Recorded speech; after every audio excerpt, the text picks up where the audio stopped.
বাগেরহাট কানজাহান আলীর মাজারও একটা খুবই অমানবিক ঘটনা ঘটাইছে সেইখানকার কাদেম ও সেই মাজার সংশ্লিষ্ট কিছু লোক।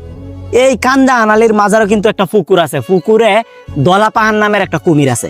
এই কুমিরকে কাবার হিসাবে এরকম একটা পুকুরের নিরীহ এই প্রাণীটারে পাগুলা ভাঙছে, ভাঙ্গে নেয়া এই কুমিরকে কাবার হিসাবে নেহাইরে গাড়ের মধ্যে নেয়া দিছে, চেঁচড়াইতে নেয়া দিছে।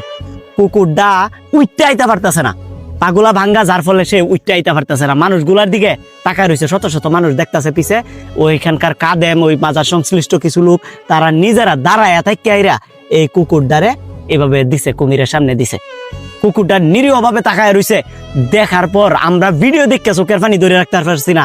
এই পাষাণগুলা, এই অমানুষগুলা, এগুলা নিজেরা সামনে দাঁড়ায় থাকিয়া এই কুকুরটার পাগুলা ভাঙ্গে নেহাইরা তারপরে দিছে এই কুমির রেখাইতো। এগুলা প্রত্যেকটার যারা যারা এনে জড়িত আছে, এই অমানুষগুলারে দৃষ্টান্তমূলক শাস্তি দিতে হইব, দৃষ্টান্তমূলক শাস্তির আওতায় আনতে হইব, যাতে দ্বিতীয়বার এরকম নিরীহ প্রাণীর সাথে অমানবিক এরকম ন্যাক্কারজনক ঘটনা না ঘটাইতে পারে। পাগুলা ভাঙ্গে নেহারে কুমিরটার সামনে রাখছে।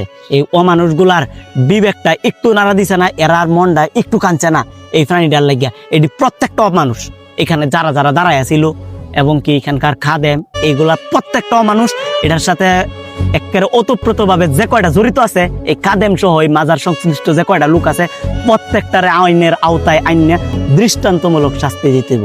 অমানুষগুলার আমরা শাস্তি চাই, এগুলার শাস্তি অবশ্যই দিতে হইব, অবশ্যই দিতে হইব।